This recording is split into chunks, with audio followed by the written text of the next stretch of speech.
Olá, meu nome é Luiz Fernando e começa agora mais um Alba Debate, primeira edição aí deste ano para debater as eleições de 2022, eleições nacionais, estaduais, deputado federal, deputado estadual, senadores. E tenho o prazer de receber hoje aqui dois baluartes da política, o professor Cláudio André, mestre, doutor em Ciências Sociais na UFBA. A gente vai falar um pouquinho sobre esse currículo vasto dele aqui, e Vitor Pinto, que é um jornalista desde que nasceu, que já saiu perguntando do útero materno por que estava ali e que se dedica à cobertura política, que tem se destacado esse ano ainda mais no cenário da cobertura baiana e nacional, indo a Brasília diversas vezes para fazer essas coberturas e abordagens. Portanto, estou muito bem acompanhado nesse Alba Debate e a gente vai saber e procurar saber um pouquinho mais, debater aqui os pontos de vista relacionados à estrutura eleitoral, à dinâmica eleitoral e à concepção das eleições, o que é importante ser discutido. Então, conto com vocês, vem com a gente vai iniciar e eu vou abrir perguntando ao professor Cláudio André como é que ele está enxergando esse cenário. A política, professor, ela se antecipou, a política eleitoral, aos fatos. A população está também antenada, tão antenada quanto nós que vivenciamos a política, à eleição? Oi, Luiz. Bom falar com você, com todos da TV Alba. Olha, é importante a gente perceber que o cidadão comum ele vive numa temporalidade diferente, né? Ele se interessa mais pela política à medida que acontecimentos vão entrando no cotidiano, seja determinadas políticas públicas, né, que têm apelo popular, crise econômica, ou um problema relacionado a uma conjuntura macro como inflação, né? Enfim, de alguma forma, é muito difícil a gente ver uma quantidade imensa de cidadãos acompanhando de perto, né, as dinâmicas da competição política, sendo que nesse modelo de sociedade que a gente tem hoje, o conjunto de informações que chegam, né, até as pessoas acaba facilitando, mas as pesquisas de opinião têm mostrado que há um certo interesse, mas obviamente que ela está muito conectada àquela virada do semestre, né, de junho para julho, quando os partidos entram, segundo o calendário eleitoral, naquela reta, né, de definir nas convenções as candidaturas, né, e as coisas acabam acontecendo numa velocidade maior. Tem uma questão sociológica importante, né? Em cidades menores, a política, né, Vitor, acaba acontecendo de uma forma sociológica diferente. As notícias correm, as relações, as sociabilidades também acabam que vão estruturando ali um burburinho que, de alguma maneira, marca, né, num cenário de um município de pequeno ou médio porte, de uma forma que é diferente nas grandes cidades.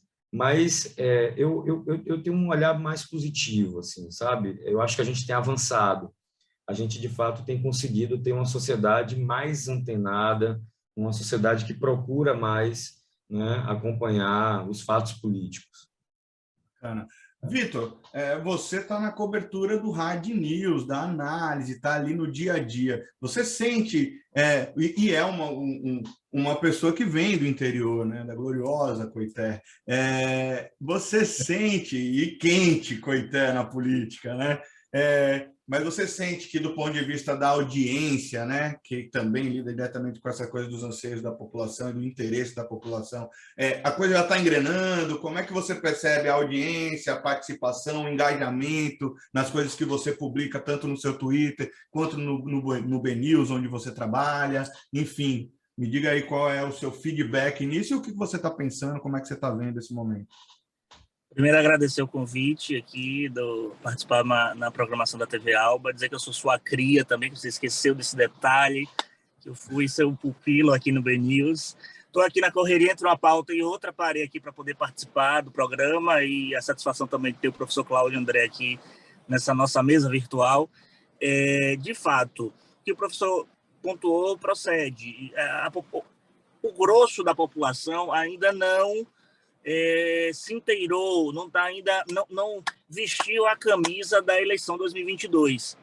Mas a gente já começa a perceber, passada essa fase aí da janela partidária, vamos botar aí, os nomes mais alinhavados, mais definidos, que a população, sim, já está começando a consumir mais notícias e informações vinculadas às eleições de 2022. O povo está preocupado mais com a inflação, não com a inflação propriamente dita, porque é algo mais a gente que é formador de opinião, a classe política, que gosta de consumir notícias, por exemplo, de economia. Mas o valor do gás, o valor da gasolina, a carne que está cara. Então, o debate está se passando por aí, do que atinge de fato lá a ponta, que vai resvalar também um pouco na eleição, vai resvalar no discurso da eleição, da segurança, da educação e etc. e tal. Houve sim uma antecipação do pleito. Eu acho assim, é uma eleição diferente das outras, porque é a primeira eleição geral que nós vamos ter com aquele tempo mais curto da campanha eleitoral, porque as cobaias da eleição foram os vereadores e os prefeitos, né? E agora depois dessa eleição cobaia que foi 2020, sem coligação na proporcional, o tempo reduzido na televisão, da campanha propriamente dita. Então, acho que naturalmente antecipou o processo. O fato de ter uma campanha já colocada como acirrada para o governo da Bahia, por exemplo, já trouxe por si só essa natureza de antecipar o fluxo. Por exemplo, a ACM Neto lançou a pré-candidatura dele ao governo do estado em dezembro do ano passado. Então já estava demarcando o território ali, já começou o burburinho. Aí você vem as definições agora da presidência da República, da disputa da presidência. Lula pavimentando ter Geraldo Alckmin de vice. Sérgio Moro é candidato, não é candidato. A briga do PSDB. Então está começando a se desenhar, mas já é uma antecipação de eleição. Por mais que a gente diga que é uma pré-campanha, mas é só para amaciar ego jurídico, sim, só para o Ministério Público Eleitoral não vir para cima. Porque é uma campanha eleitoral, a diferença é que você não tem o número do candidato e nem o candidato pode dizer, vote em mim. Mas já está dizendo que se for o governador um dia vai resolver isso, que se tiver tal coisa vai resolver. Então já está numa campanha que é só, assim, faz de conta, dizer assim, pré-campanha, só para amaciar, como eu disse, ego jurídico.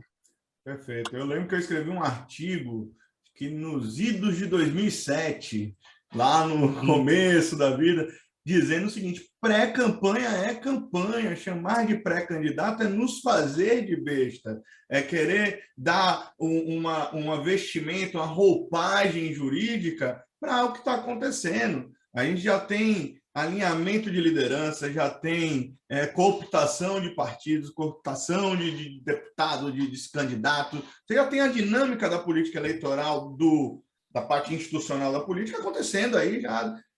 No Brasil, eu acredito que foi deflagrado, se diz que é deflagrado uma eleição quando se acaba a outra, né? Terminou uma, já começa a deflagrar o outro. Mas aqui, desde a soltura de Lula, se iniciou o processo político. Não é isso, professor? Você acha que a avaliação passa por aí? Sim, sim. Tem uma situação precipitada quando a gente avalia, né, a representação política no Brasil, que foi não termos, né, um espectro do eleitorado sendo representado pela candidatura de Lula em 2018. Né? Independente do que aconteceu e do desfecho que foi, né, aquele processo que levou à sua prisão, isso já gerou uma crise enorme que foi precedida do impeachment da presidente Dilma. Né? Então, a gente viveu ali um momento de polarização política enorme. Penso também que, voltando a esse ponto muito interessante, essa questão que Vitor traz, a política brasileira se assemelha, do ponto de vista da americanização, ao processo das prévias nos Estados Unidos. Né? Então, do ponto de vista jurídico, o mais interessante é aperfeiçoar o sentido de prévias. Né?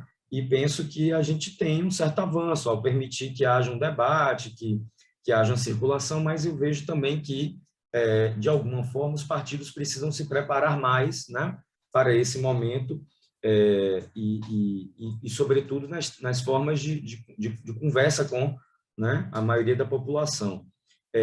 A antecipação do cenário, eu acho que decorre de um fator que é importante a gente analisar com base na eleição de 2022. Né? Primeiro, no Brasil, a gente tem reeleitos presidentes. Né? Então, a gente tem aí a reeleição, né, de todos eles, né, vindo de Fernando Henrique em 94, né, até, né, a candidatura a reeleição da presidente Dilma, né, e a situação é que Bolsonaro chega, né, e esse chegar não começa em 2022, desde 2020 ele se coloca nas pesquisas já numa situação de muita dificuldade de conseguir a reeleição. E tem um fato novo que é, né, o retorno da elegibilidade do ex-presidente Lula. Então, a antecipação do cenário nacional, né, decorre desses dois fatores, e a crise econômica, né, junto com a pandemia, com o processo que se deu, né, de negacionismo, da dificuldade que o Brasil teve em engatar, né, o processo de vacinação, de dar uma velocidade, né, mais eficaz no combate à pandemia, de fato, né, foi levando o governo à lona. E tem também algo que é relativamente assustador, né, que é Bolsonaro encarnar, né, essa figura que vai o tempo inteiro pontuar, né, críticas frontais às instituições. Né? Vai variando, né? Um dia o TSE, parece um bingo, né? Vai lá o STF, o TSE, né? A urna eletrônica, né? Então ele vai ali os partidos, né? A sociedade civil também entrou no bolo, né? Então é um cenário muito difícil, né? Mas a sua antecipação também decorre da expectativa do que vai acontecer. Então os próprios players da política acabam por criar um cenário, né, de antecipação, né, e eu vejo que há um outro componente que a gente não pode deixar de considerar, né, pensando aqui do ponto de vista jurídico e político, né, o presidente ficou muito tempo sem partido. Sim. Né? Então, isso também vai antecipando determinados setores, né, a olhar, né, para as decisões, né? Ao mesmo tempo, né? Outras novidades estão acontecendo que a gente precisa olhar, né, ponto a ponto, que é, por exemplo, São Paulo se tornou um terreno bolsonarista. Isso, de alguma forma, inviabilizou uma candidatura de Dória a governador, né? Um recuo tático a continuar como candidato à reeleição, e a situação dele, que é, né, bastante frágil na pré-candidatura a presidente. Então, no geral, né, outro fator também que eu já ia esquecendo, né, a terceira via, uma terceira via que não se organizou para tal, uma terceira via que era a primeira via, né, que estava com Bolsonaro até, né, um ano e meio atrás. Então, é um cenário, de fato, muito difícil, muito complexo, né? E agora, isso que Vitor coloca, que você também pontua, Luiz, é muito importante da gente considerar, que é também, cada vez mais, uma antecipação, né, do jogo político, porque aí envolve a profissionalização, Sim. que é que eu acho que abre aqui um outro debate, né? Sim. Como é que a gente está vivendo, no Brasil, um avanço, né, da profissionalização das campanhas eleitorais, e isso, obviamente, que é trabalhado no planejamento estratégico através de uma antecipação das ações políticas, das metas e dos resultados. Né? Então, essa profissionalização, que também se assemelha à política norte-americana, né, acaba por gerar, né, uma corrida que é, de fato, antecipada e que impacta a relação do deputado, né, com suas bases, com o prefeito, com as lideranças, né, diretório nacional com diretório, né, estadual. Tivemos no meio do caminho as federações, né, que eu considero que é a maior novidade dessas eleições do ponto de vista institucional, como é que a gente vai testar, né, a efetividade das federações, né, atravessando as eleições de 2022. Então, é um cenário que apresenta algumas questões que acabam forçando, de fato, né, a gente ter que redobrar a capacidade de análise, o que é bom. É ótimo. Uma novidade acaba sendo um bom fenômeno. São bons elementos. Ó, eu vou encerrar esse primeiro bloco Vocês ficam aí com a gente, fiquem com a gente volta rapidinho e vamos continuar essa conversa aí com o Vitor Pinto, jornalista, e com Cláudio André, professor, doutor, sobre as eleições de 2022. Vamos respirar aqui.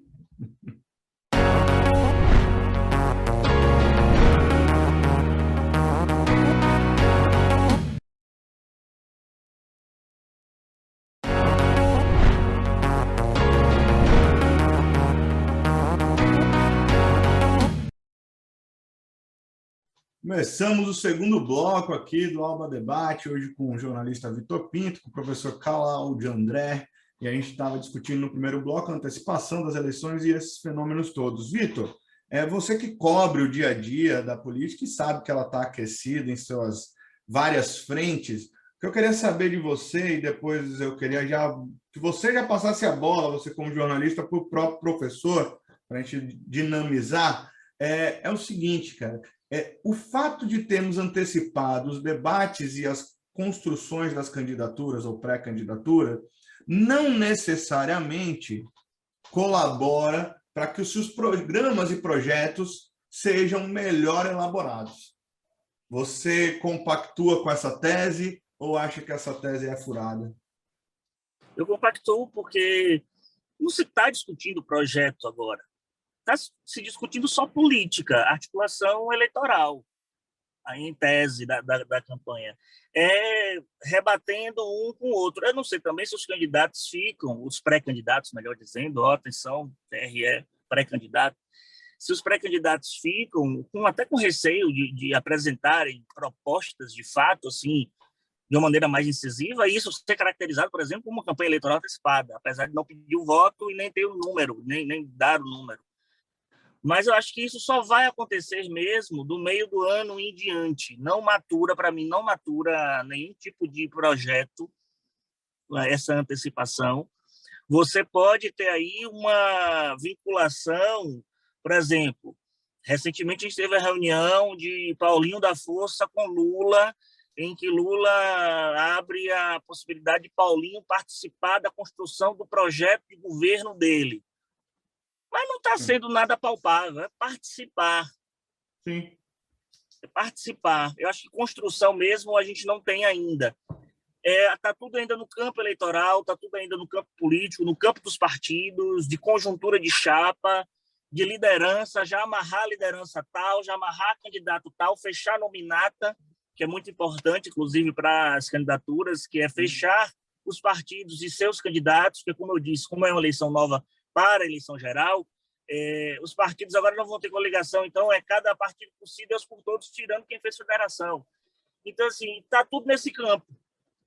Eu acho que mais para adiante é que a gente vai ter realmente essa construção de proposta e que, às vezes, a população, o grosso da população, às vezes espera até mais o confronto do debater da liderança. Mas eu sou do interior, eu sei como é.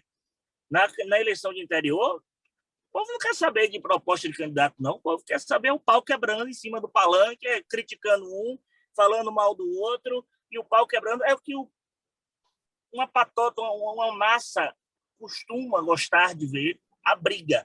Porque se transforma, a gente tem o costume da polarização, se transforma no Bavi. Bahia e Vitória brigando. Quando você vê um torcedor do Bahia e Vitória brigando, o nego não está discutindo sobre o jogo, melhor jogador, nem nada, não. Não, tive o título mais do que você e naquele você perdeu para mim de 7 a tal.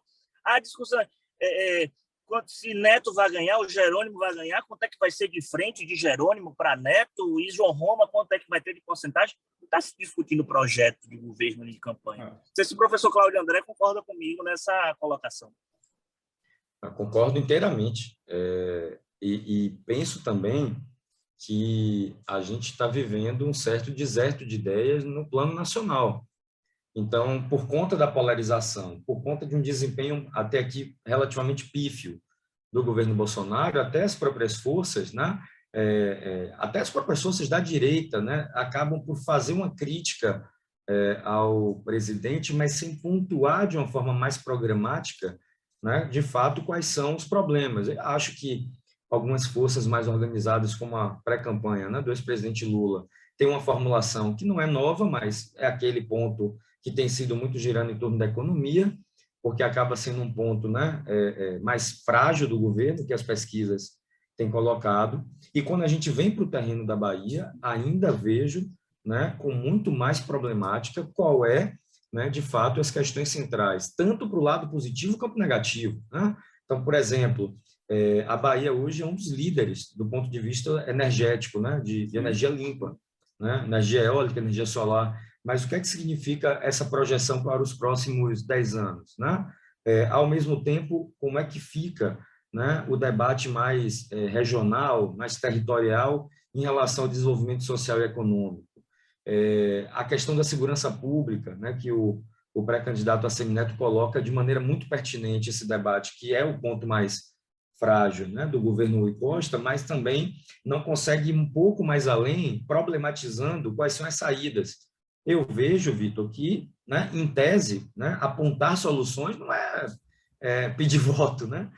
Pô, se for assim, tem que colocar uma mordaça nos candidatos, e, enfim, não tem, tem que projetar. Impedir o projeto, o processo, não pode. Exatamente, né, Luiz? Então, debater soluções, né, faz parte do jogo. Ainda vejo que há, né, uma dificuldade enorme de termos, né, as pré-campanhas apontando, né, já alguns eixos que são fundamentais.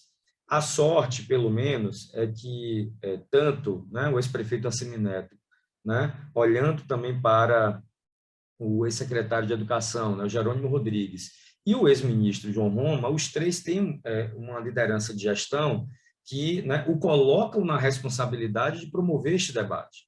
Né? Afinal, eles estiveram em espaços estratégicos da gestão, um no plano nacional, outro no plano estadual, e, né, o ex-prefeito Assemineto comandando a maior cidade da Bahia. Então, é muito importante que nós tenhamos um debate mais qualificado, né? Mais programático. Sim. Então, obviamente, cabe críticas, cada um vai ali se engalfinhar do ponto de vista de defender suas ideias, mas, né, a gente precisa ter um feedback desde a pré-campanha, né, de fato, como é que eles pensam soluções para o que tem acontecido. Né? E a Bahia tem várias especificidades. Né? A economia baiana, ela tem vários polos, né, que funcionam numa lógica diferente. Não dá para você colocar no mesmo balaio, né, Santo Antônio de Jesus e Barreiras, né? O lugar que está lá Juazeiro, e como é que se coloca Teixeira de Freitas, né? Como é que você olha para Salvador e Camaçari, né, e vai comparar lá com Guanambi. Não esqueça, né, de Coité, não, por favor. De Coité, o Cisal, né? Não esqueça, não, por favor.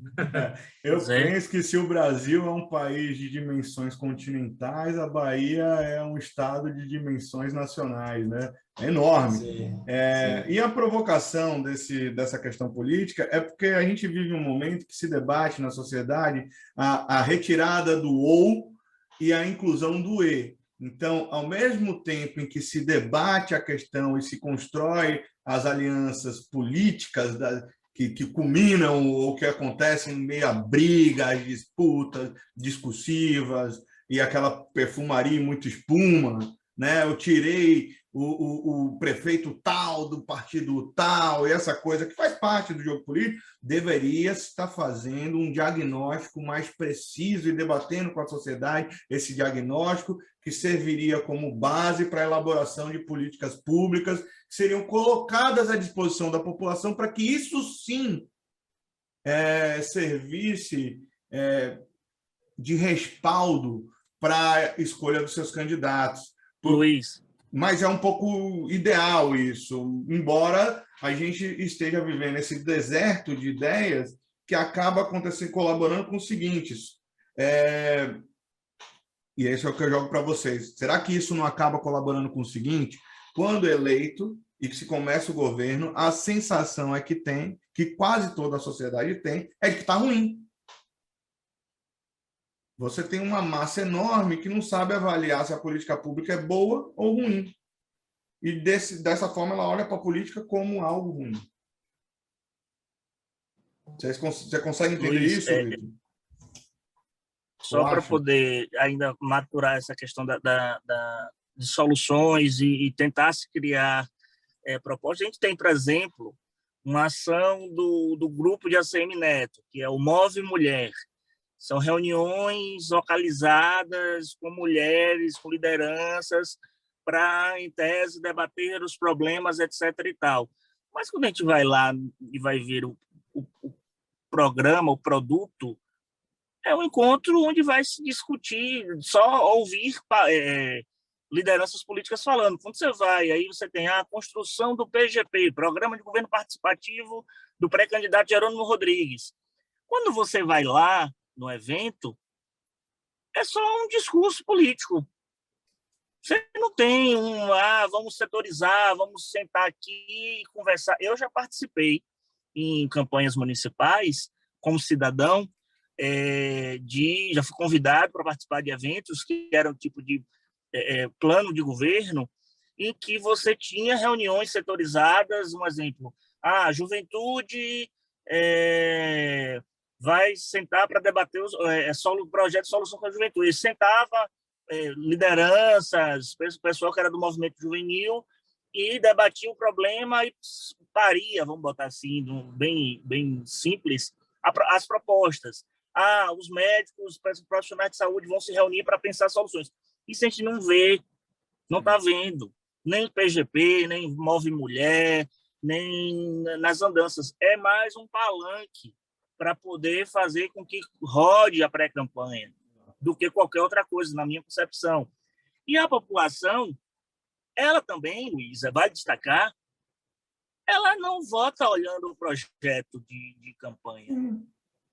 Porque a gente sabe que é obrigação de todo candidato apresentar suas propostas, protocolar essas propostas no TRE junto com a sua candidatura. Só que quando você para conversar com alguém, para tentar saber, se você for na rua, quando a campanha começar de fato, pergunta assim, quais são as principais propostas que você acha de ACM Neto, de João Roma e de Jerônimo para a mobilidade urbana da capital? Pouca gente vai saber falar. E aí vai no mesmo. Vai no andar da carruagem e diz assim, tá tudo ruim, tá tudo horrível. Aí você chega e pergunta, o que é que pode melhorar? Melhora a saúde e a educação, mas em quê? Melhora a saúde e a educação. Exatamente. Fica no senso comum. Às vezes eu sinto que a população, apesar dela estar consumindo um pouco mais o conteúdo de política, acompanhando um pouco mais essa questão nossa do dia a dia da política, ao mesmo tempo, ela não tem vontade de esmiuçar, está acompanhando política acompanhando política como um Bavi, como o Big Brother. Jogo de futebol. É. E isso com o Big Brother. Quem eu vou eliminar para entrar no Palácio de Ondina? Vamos escolher quem eu vou eliminar. Entendeu? É nessa pegada. Botar um desafio aqui para o professor agora. Em 3 minutos para encerrar esse segundo bloco, não acha que jornalismo e universidade têm um papel fundamental para ajudar a trazer essas questões para o dia a dia da população, tornar isso de fato importante na hora de tomar a decisão? Você não acha que também faz parte dos compromissos, tanto do jornalismo quanto da academia? Oi, Luiz, faz. Porque, veja, o papel da universidade é questionar a realidade, é investigá-la, né? De alguma forma também é produzir um diálogo, né, com a política institucional que permita apresentar de maneira mais problematizada as questões, né, que a gente tem, sobretudo, como resultado de pesquisas, né? Se a gente for olhar para as universidades baianas, a gente vai conseguir entender territórios, vozes, né, processos, né, principalmente nas relações humanas e sociais, do que é que está acontecendo, ao mesmo tempo também a questão do espaço, né, do meio ambiente, enfim. Eu vejo que a universidade tem esse papel de ser uma caixa de ressonância da realidade, né, social, política, cultural, econômica, né, e a imprensa, né, precisa fazer um papel, né, de contenção, né, de pressionando, né, os políticos a responderem a determinados desafios frente à realidade, né? E aí eu vejo que tem uma situação que é muito interessante. Eu estava aqui, né, ouvindo e pensando no que Vitor acabou de colocar, né? E vejam, a situação de quem está na oposição, ela parece ser confortável, mas não é, né? Porque no caso da Bahia a gente tem um governo que é relativamente bem avaliado. Então, precisa, de fato, ser uma oposição mais qualificada. Só que, para o campo governista, né, precisa, de fato, criar um processo que demonstre algum tipo de renovação. Não dá para dizer, a gente vai, desculpa, fazer o que temos feito nos últimos 16 anos. Não é assim. Né? Então, de alguma maneira, eu acho que cabe às sabatinas, cabe à imprensa conversar, né, pautar, sobretudo, né, a articulação política, mas muito mais também como é que cada um enxerga os eixos prioritários, né, que o Estado, né, enfrentará de desafio nos próximos anos. Eu acho isso muito importante, né, e acho que há diversos pontos que ficam soltos. Né?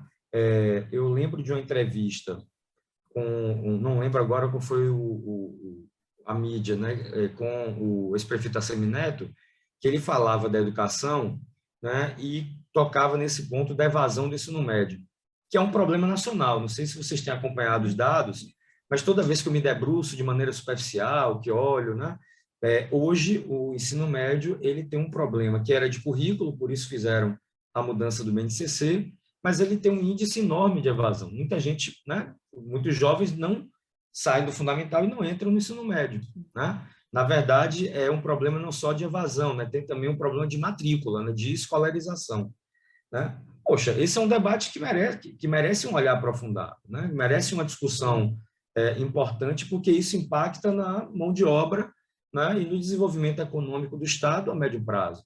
Então, assim, a gente olha para vários lados e a gente percebe que, primeiro, os candidatos, pré-candidatos, né, precisam se preparar, porque, de fato, né, não é uma receita de bolo, assim, precisam, de fato, de uma parte aí de leitura, né, de estudo, que é bom, né, mas, né, eu também vejo que cabe à universidade e à imprensa fomentar o debate, e acho que a gente está preparado para isso. Assim, tem muita coisa para se conversar, né, sobre educação, sobre segurança pública, sobre economia, mobilidade.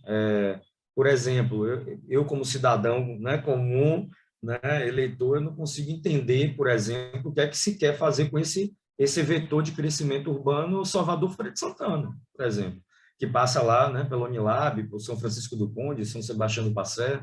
Enfim, né? Qual debate a gente faz da metropolização de Salvador e, né, Vitor, da metropolização, por exemplo, de Feira de Santana? Então, tem que ter debate, tem que ter compromisso, tem que ter conversa. E aí tem uma questão, acho que eu já passei os 3 minutos, mas finalizando, eu acho muito importante também que esse processo de informação qualifique a percepção que o eleitorado terá, né, na preferência do voto. Eu concordo inteiramente com o Vitor, eleição se assemelha a futebol, né? Então você vai ali arregimentando torcidas, há outros compromissos locais que passa pela prefeitura, pelo prefeito, pela liderança, né? O vereador, vereadora, certo? Mas, né, a gente tem que aumentar o grau, né, de informação e de diálogo, né, para que a gente vá qualificando essa discussão e que ela não fique nos anéis mais elitistas da sociedade, né? Vai conversar com a Federação da Indústria, vai conversar com os intelectuais da universidade, vai conversar com os empresários do setor X, sabe? Então, a gente vai almoçar com, né, com um grupo seleto. Isso é interessante, é legítimo e democrático, mas é muito importante ir trazendo essa discussão, né? E aí, né, acho que tem políticos que têm essa facilidade, né, de comunicação, né? Na Bahia a gente tem vários e acho que nacionalmente o que tem se destacado mais ainda é o ex-presidente Lula pela capacidade de falar do feijão lá e fazer uma análise, né, econômica. Acho que também o Ciro Gomes, né, é um cara brilhante nessa área da economia. Olha, a gente vai encerrar o segundo bloco agora e a gente volta com o terceiro bloco. Até aqui a gente falou um pouquinho sobre processo de formação, processo de informação. E nesse último bloco da gente, a gente vai focar um pouquinho em candidaturas, em disputas, a gente vai para essa parte do UFC, do Bavi, do Fla-Flu, vamos falar daquilo que tem gerado polêmica. Eu espero vocês, não saiam daí, a gente volta rapidinho, um instante.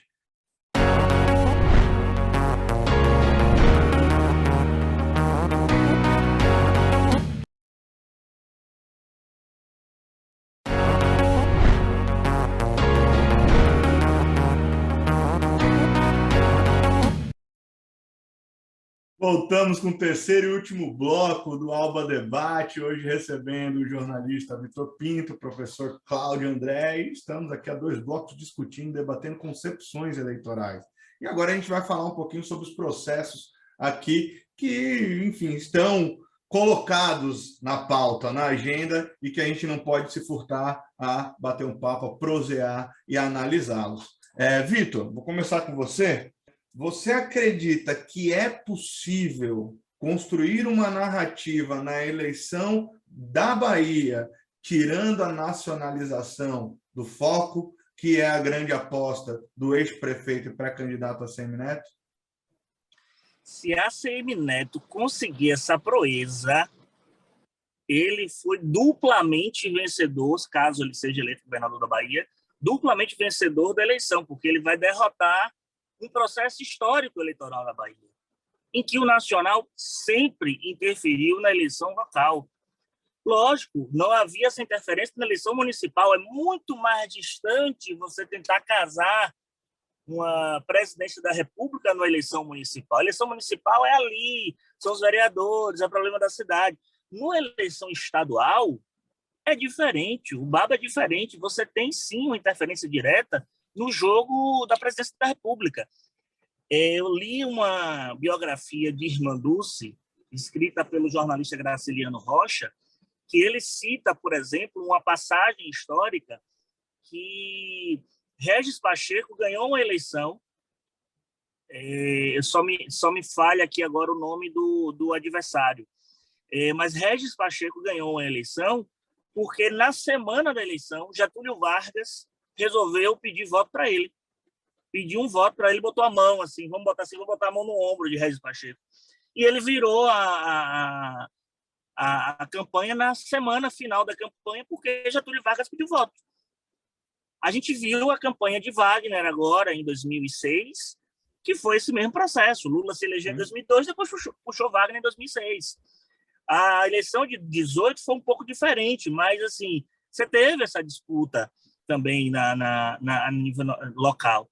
Então, você tem Lula, que a ACM Neto chama de Bengala, fica chamando de Bengala. Você tem Bolsonaro, que ao mesmo tempo que diz que Roma é o seu nome aqui na Bahia, mas não bate em ACM Neto, não bate em ACM Neto como bate em Jerônimo.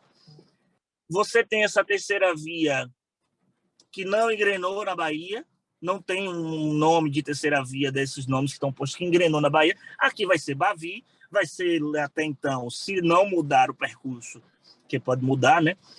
Mas hoje, no desenho que está, a tendência é ser Lula de um lado com seu candidato, Bolsonaro do lado do seu candidato, e a ACM Neto tentando surfar nessa onda de tentar ter voto no grupo que vota em Lula e tentar ter voto no grupo que vota em Bolsonaro.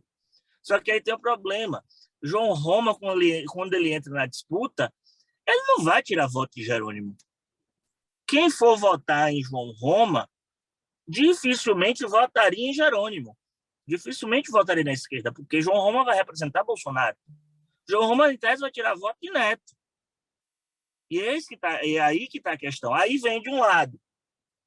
João Roma joga Neto como candidato de Lula na Bahia, um suporte de Lula na Bahia.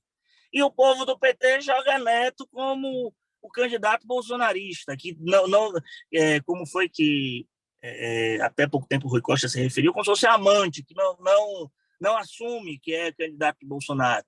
Então, Neto, por não ter se posicionado, não ter carregado o nome presidencial, está nesse jogo de empurra. E, segundo ele, vai tocar esse baba até lá para frente. Eu não sei se o professor concorda com esse cenário aí. Eu acho muito difícil a desnacionalização da eleição da Bahia, mas não acho possível. Exatamente. Vitor, a série histórica, né, quando a gente pega o padrão de competição política na Bahia, há esse voto casado para o PT, né, com o voto estadual, para a gente ter noção, como você colocou, né, quando a gente pega a eleição de 2002, quando Lula se elege, Wagner teve 38%, né, uma votação expressiva, aquela derrota que, no fundo, é uma vitória, né, política. Então, esse padrão, né, de polarização no qual o PT, inclusive, vira, saindo da década de 90 e vira oposição nos anos 2000, né, a principal oposição ao carlismo na Bahia, né, foi se construindo, né, de fato, com a liderança política de Lula em conteste, né, e eu vejo, de fato, que a estratégia de Assemineto inicialmente foi inteligente, porque, reparem, em 2018, ele declara, não é isso, o voto em Bolsonaro, né, no segundo turno. No entanto, né, ele, após o início do governo, ele tratou com várias ressalvas esse alinhamento com Bolsonaro, porque sabia que no mapa eleitoral baiano havia a prevalência, né, do PT, do lulismo, certo? E então, nessa perspectiva, inclusive, que ele enxergava que para 2022 caberia, né, a sua aproximação de alguém no campo da centro-esquerda. E isso se deu, né, com aquele acordo de 2020 passando pelo PDT, né, de Ciro Gomes. Acontece, né, de alguma forma, que eu também quero ouvir agora, né, aqui a opinião de vocês, assim, é importante para mim. O que é que aconteceu com João Roma? Porque me parece que esse time dele virar ministro foi o grande X da questão para um rompimento que já está, inclusive, na seara pessoal, né? Sim. Parece que há uma inimizade aí que saiu do campo da política e foi tomando um lugar mais difícil nas relações, né? E, de alguma maneira, né, é muito importante a gente perceber, né, como esse lugar, né, de João Roma e a dificuldade dele de lidar com a polarização também decorre de um esvaziamento da terceira via. Mas esse é um problema que estava lá no Democratas, lá no PSL, mas, né, a gente pode responsabilizar o Democratas lá com a sucessão de Rodrigo Maia e na relação do DEM com o governo. Um partido que já começou no governo Bolsonaro na base governista, né, dialogando, ocupando cargos. Lá a Tereza Cristina virou, né, ministra, enfim, né, o Mandetta também. Então, é uma situação, né, de fato, muito difícil para ele, né, porque ele poderia, né, ter alguém na terceira via, né, que desse ali alguma sustentação, né, e essa estratégia dele, embora, né, seja inteligente, é muito arriscada, porque, como o Vitor colocou muito bem, né, caso ele vença, ele vai estar vencendo num cenário completamente adverso, né, diante de um padrão de competição que é local, que é estadual e é também nacional, né? O que é que eu vejo no cenário, como está colocado, né? A gente vai precisar entender do ponto de vista estratégico o quanto a campanha de Lula vai desembarcar na Bahia, né, e vai, né, comer acarajé, vai, né, botar pimenta, né, e vai, de fato, vender, e vai ocupar esse espaço, né, de agenda, de compromisso, de conversa no interior baiano. Importante frisar, né, aos telespectadores, menos de 20% do eleitorado baiano está na capital. Então, o jogo, né, é jogado fora de Salvador. É importante olhar para as grandes cidades do interior e, sobretudo, para as médias, né, que acabam também movimentando a política, né? E penso que há aí uma capacidade de comunicação política, de marketing político, agora, desde já na pré-campanha, de Assemineto conseguir, né, se autodespolarizar, né, se vestir essa roupagem da despolarização, né? Ou seja, flertar com Lula. Eu tenho falado nas redes sociais, né, escrevendo também os artigos de opinião, que a conta é mais ou menos simples. Se Lula tiver um potencial de 60% a 70% de intenção de voto, né, Neto precisará, para virar governador, de, né, pelo menos 15, 20 pontos percentuais, né, que ele vai precisar encontrar de votos lulistas, né, casados com ele. Então, o que é que eu quero dizer com isso? Se Lula tem 70, perto de 70, você só tem 30% de votos não lulistas, né, a presidente. Então, ele vai precisar encontrar, para chegar aos 50, de 20 pontos percentuais, né, de votos lulistas. Então, é estratégia política, de como ele vai se colocar como esse candidato. E aqui eu estou falando, aqui, né, de frente aqui para a turma, né, como o Luiz, como o Vitor, que acompanha também esse lance do marketing político, né, da estética, onde é que entra o vermelho, como entra o vermelho, como entra uma propaganda que dialogue mais... O jingle que é resgatado do avô. Exatamente. Como é que ele vai dialogar agora, né, com as bases lulistas, enfim. são escolhas que estão colocadas, né? E também o que se fala em Brasília é que, do ponto de vista de mapa eleitoral, né, se tiver um segundo turno, né, que não está descartado de forma alguma, né, de fato, né, os votos, né, de Assemineto na Bahia podem, né, entrar na conta, né, para um segundo turno em que a lógica, pelo menos até agora, do PT é de criar uma frente muito mais ampla, né, para derrotar o bolsonarismo. Então, é de fato, né, um cálculo político, e aí também eu vejo que isso colocou toda a novidade, né, contando com a desistência de Wagner, contando com a desistência de Otto, né, acabou que esses fatos, essa configuração das eleições, e até aqui a confirmação, né, da pré-candidatura de João Roma, acaba por criar um novo cenário. Eu ainda fico pensando que margem teríamos para uma reconciliação, e é isso que eu quero ouvir de vocês, né? Fazendo meu papel aqui de entrevistador. Assim, vocês acham que, numa escala de 0 a 10, né, como é que fica uma possível reconciliação entre Roma e Neto, que, do ponto de vista eleitoral, seria muito conveniente, né, para Neto ter uma chapa mais robusta, né, contando com forças bolsonaristas que vão ali, de fato, colocar ele numa situação de viabilidade eleitoral ainda maior. São O que compadres, vocês acham? são compadres, e eu tive a informação de que Bruno Reis estava tentando ser uma ponte aí para tentar resgatar essa relação Roma e Neto, mas o pessoal a parte pessoal dessa briga está preponderando qualquer tipo de relação que venha a ser estabelecida no campo eleitoral, que aí passou por outras situações, passou por briga dentro de casa, por ligação telefônica batida, etc. e tal. Eu acho que hoje, no atual desenho, é 0. No atual desenho, eu acho 0, pela questão pessoal que está preponderando aí. Do ponto de vista político, professor, eu acho que é muito difícil, né? A ida de Roma para o ministério, tão logo o Neto liberou a bancada para votar em Arthur Lira contra gosto de Rodrigo Maia, deixou que se pensassem ou que usassem, inclusive neste momento agora, que a articulação dele para apoiar Arthur Lira, em vez de Baleia Rossi, à época, né? Foi Baleia Rossi, né? Que disputou com... Baleia. Baleia Rossi. Baleia. Ao invés Baleia de Baleia era Rossi... Rodrigo. Exatamente, era o candidato de Rodrigo que o DEM apoiaria. Ficou deixando umbilicalmente ligado que, tudo bem, ele liberou a bancada e nomeou o ministro, em troca do ministro.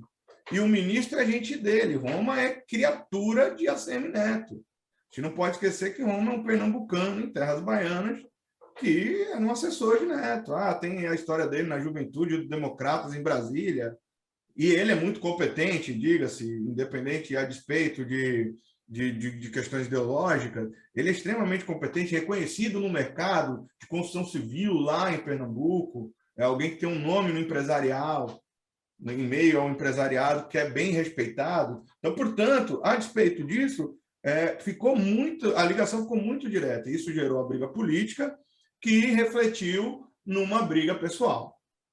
Aí tem um outro dado.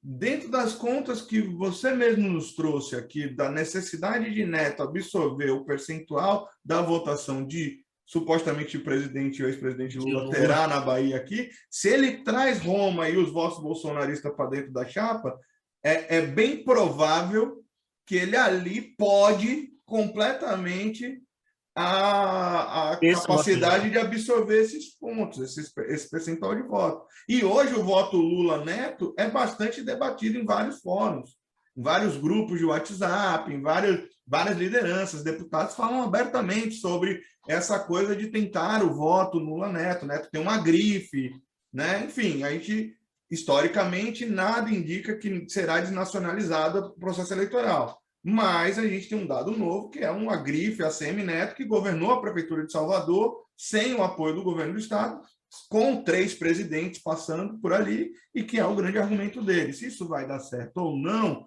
nós só vamos saber em outubro ou bem próximo de outubro. A gente está com o tempo Luiz, estourado. Eu vou deixar, Vitor, para vocês as considerações finais. Vou pedir que sejam 2 minutinhos de considerações finais. Começa com você, vai com o professor e a gente encerra já deixando um compromisso agendado de uma nova mesa para que nós voltemos a discutir aqui esses assuntos. Só para brincar rapidamente, eu certa vez eu escrevi que o DEM, o antigo DEM, ele sofria da síndrome da viúva porcina reverso, do síndrome reverso da viúva porcina. Que a viúva porcina de Roque Santeiro foi viúva sem ter sido viúva, porque Roque Santeiro aparece depois. O DEM, ele se coloca que não é base, mas é base, e vota nos projetos da base, tem ministro do sindicato da base, então era a síndrome da viúva porcina. Então eu queria agradecer o espaço, foi gratificante poder conversar com você. Como diria Odorico Paraguaçu, estou com a alma lavada, enxaguada de estar aqui conversando com vocês, um prazer inenarrável de poder conversar com esses 2 grandes nomes também da nossa política, de analisar e debater esses cenários. O tempo é curto, vamos falar com o Michele aí para poder aumentar esse tempo desse programa, para a gente poder prosear mais de política. Obrigado, Vitor. Professor Abal, está com você. Olha, quero agradecer, passou voando, né, esses 3 blocos. Eu sou aquele tipo de cientista político que lê jornal, que acompanha, que lê em análise política, né? Eu leio há muito tempo o Luiz, leio o Vitor, né? Quase toda semana, sempre acompanhando de perto, né, o que está acontecendo na política baiana. Eu quero parabenizar a TV Alba, né, por promover esse debate, e quero frisar, né, somente um ponto. Né? Nós somos, a Bahia, né, é o 4º maior colégio eleitoral do país. Então, é impossível, diremos assim, não haver, né, um diálogo do que acontece aqui, né, com as estratégias para as eleições presidenciais. Né? É um estado enorme, né, é o 4º mais importante, né, do nosso país. Então, quase que por, né, de forma automática, o desenho federativo que nós temos, o tamanho do nosso eleitorado, nos coloca sempre como um estado importante nas estratégias nacionais. Mas é isso, adorei, obrigado pela oportunidade. Eu quero agradecer aos 2, agradecer a você que nos acompanhou até aqui. Mandem dicas, opiniões a respeito do programa, de quem vocês querem ver e quais assuntos. Vocês 2 já estão convidados para voltarem. A gente não debateu Senado, a gente não debateu Câmara de Deputados, a gente não debateu Assembleia Legislativa. Então, assim, ficou um bocado de coisa guardadinha para voltarmos aqui e discutirmos novamente. A gente precisa de um podcast, esses podcasts novos, tem 4 horas de duração de mesa, para a gente bater um papo. Mas, pessoal, obrigado. Fiquem ligados na programação da TV Alba. Eu agradeço aos nossos convidados, agradeço a presença de vocês e a atenção de vocês. Até a próxima. Um abraço.